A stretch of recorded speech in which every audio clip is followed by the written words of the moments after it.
আসসালামু আলাইকুম viewers, welcome to master chef Saira. আমি বেশ কয়েকদিন ধরে ভাবছিলাম যে একটা রেসিপি শেয়ার করব। তো মেয়ে হঠাৎ বলছে যে মা সবসময় তো মুড়ি খায়, আজকে কি খাবো। তো বললাম তাহলে এক কাজ করে গেছি, তুমি ময়দা নিয়ে চলে আসো, তাহলে ময়দা দিয়ে আলুর পরোটা বানিয়ে দেবো। আমার মেয়ে আলু বনিয়ে দিয়েছে, আমি আলুটা সেদ্ধ করতে বসিয়ে দিয়েছি। এদিকে ময়দাটার ময়ান দিয়ে রেখে দেবো। দিয়ে দেবো প্রয়োজন মতো নুন, দিয়ে দেবো 2 চামচ তেল। তেল দিলে পরোটা নরম হবে।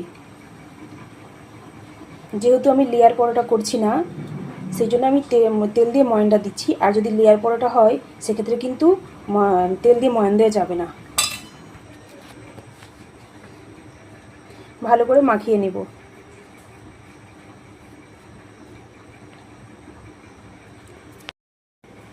ময়ান দেওয়া হয়ে গেছে, এবার অল্প অল্প করে পানি দিয়ে একটা ডো তৈরি করে নেব। ঠিক যেরকম পরোটা বানালে ডো তৈরি করে, ঠিক সেরকম ডো তৈরি করে নেব। ডো তৈরি হয়ে গেছে, এবার রেস্টে রেখে দেবো আধ ঘন্টার জন্য।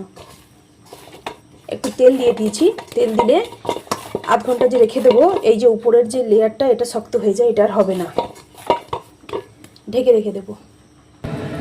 ডিমের অমলেটগুলো ভেজে নেব।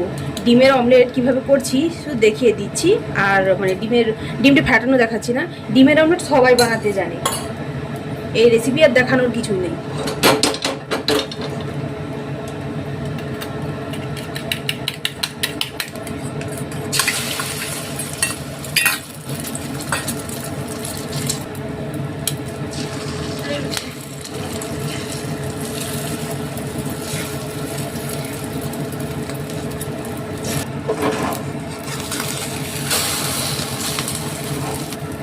ডিম ভাজার মধ্যে একটু তেল বেশি করে দিলে খেতে খুবই সুন্দর লাগে।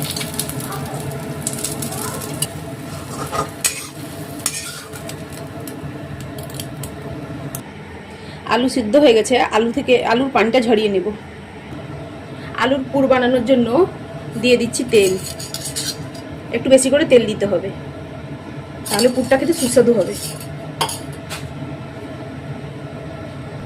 দিয়ে দেবো পেঁয়াজ, একটু বেশি করে পেঁয়াজ দিতে হবে।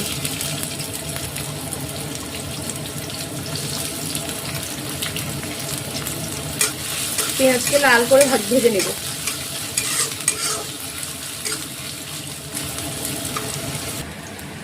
আলুগুলো একটা ঢাকার মধ্যে ঢেলে নিয়েছি। আমি হলাম গিয়ে 1 নম্বরের ভুলামণি, আমি সব জিনিস ভুলে যাই, সেই জন্য আমি লিখে রাখি একটা ডায়েরির মধ্যে। সেই ডায়েরিটাই এখন খুঁজে পাচ্ছি না। দিয়ে দিচ্ছি আদা পেস্ট, রসুনের পেস্ট,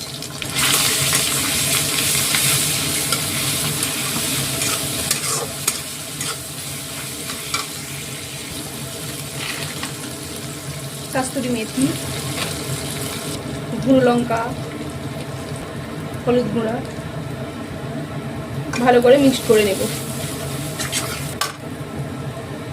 দিয়ে দেবো জিরে ভাজা, না ওটা ধনে ভাজা। জিরে ভাজা নেই এই সময় দিচ্ছি না, জিরে ভাজাও এতে দেওয়া যায়। ভালো করে মিক্সড করে নেব। মশলা কষানোর জন্য দিয়ে দেবো একটু পানি, জাস্ট অল্প করে, যাতে মশলা না চুয়ে যায়।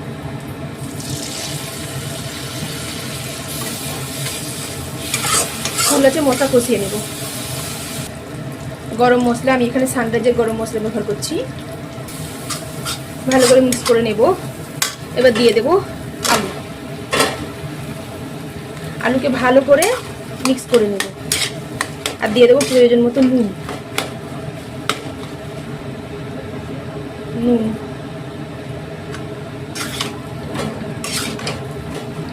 আমার কাছে পটেটো নাসার নেই, একটা গ্লাস আছে, আমি গ্লাস দিয়ে ভালো করে, গরম আছে এখনো, অন আছে গ্যাস, আমি এভাবে আলু ভর্তার মতো বানিয়ে নেব।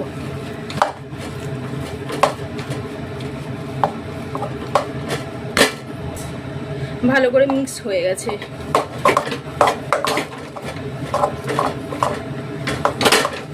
পুরের ডো তৈরি হয়ে গেছে এবং মিক্স হয়ে গেছে। নুনটা ঠিক আছে নাকি দেখে নামিয়ে নেব। একটু অল্প করে চিনি দেবো একটু মিষ্টতার জন্য। কেউ যদি চিনি না খেতে চায় তাহলে সেটা স্কিপ করতে পারে। নুন লাগবে, আর নুন দিয়ে দেবো। দিয়ে দেবো অল্প চিনি, ভালো করে মিক্স করে নেব। পুর রেডি হয়ে গেছে, তুলে নেব। ময়দা একটু ভালো করে মুথে নেব, তারপর ডো কেটে নেব। যার যেই রকম মানে যতটা সাইজের বড় করতে চান ততটা সাইজের করবেন, আমি এই রকম সাইজের রাখলাম। সব লেচিগুলো রেডি করা হয়ে গেছে, এবার বেলে নেব।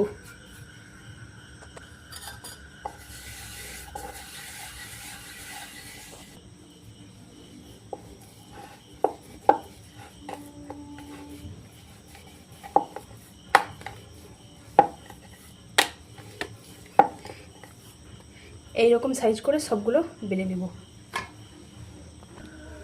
সব বেলে নিয়েছি।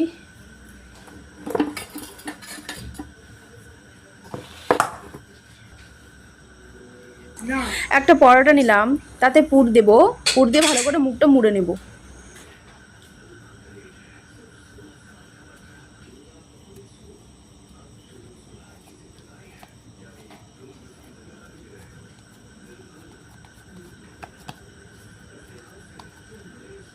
এইভাবে করে সবগুলোতে পুর ভরে নেব। সবগুলোই পুর ভরা হয়ে গেছে, এবার ভেজে নেব। আমি হাত দিয়ে এরকম একটু প্রেস করে করে আস্তে আস্তে একটু বড় করে নেব, তারপরে একটু বেলুন দিয়ে বেলে নেব, এতে করে ফাটার সম্ভাবনা কম থাকে।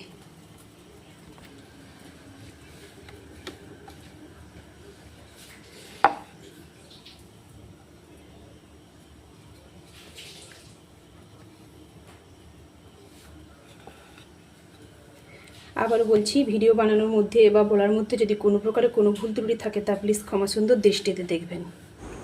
দেখতেই পাচ্ছেন আমি খুব সাবধানে ঘুরিয়ে ঘুরিয়ে আমি পরোটা বেলে নিচ্ছি। বারবার তুলছি না, এই কারণে তুলতে গেলে ভেঙে যাবে, ফেটে যাবে বা পুরটা বেরিয়ে যাবে। সেই জন্য আমি যেই কাঠের পাত্রে আমি ওটা বেলছি সেটাকে আমি ঘুরিয়ে দিচ্ছি। গোল হয়ে গেছে, বাট ফাটেনি।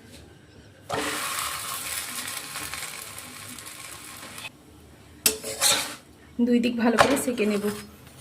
হাট থেকে একটা পেঁপে কিনে এনেছিলাম, পাকা দেখেই নিয়ে এসেছি, আর এখানে একটু ড্যামেজ ছিল দেখেছিলাম, তো আমার ছেলে না হলে মেয়ে ফুটো করে দিয়েছে। একে রাখা যাবে না, কেটে নেব। এইভাবে উল্টে পাল্টে লাল করে ভেজে নেব।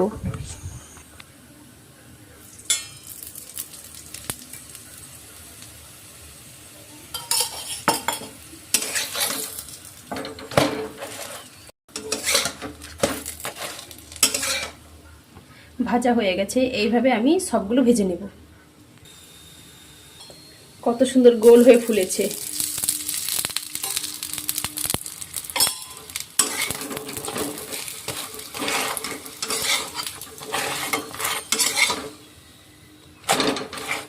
আলুর পরোটা তৈরি হয়ে গেছে। যার যেই রকম ভালো লাগে সে সেই রকম খেতে পারে। অনেকে চাটনির সাথে খায়, অনেকে আবার আলুর তরকারির সাথে খায়। তো আমি ডিম ভেজেছি ছেলে মেয়ের জন্য, ওরা বলছে যে ডিম ভাজা দিয়ে খাবে। আমার এমনিই ভালো লাগে, আমি এমনি খাবো। হাজব্যান্ড দোকান থেকে চপ কিনে নিয়ে এসেছে, তাকে গরম গরম ভেজে দিয়ে দিয়েছি, সে চপ দিয়ে খেয়ে নিয়েছে। আমার এই ভিডিওটি যদি আপনাদের ভালো লেগে থাকে তাহলে একটা লাইক দেবেন। চ্যানেলে নতুন হয়ে থাকলে চ্যানেলটিকে সাবস্ক্রাইব করবেন। আবার দেখা হবে অন্য কোনো দিন অন্য কোনো ভিডিও নিয়ে। ততদিন পর্যন্ত ভালো থাকবেন, সুস্থ থাকবেন। আসসালামু আলাইকুম।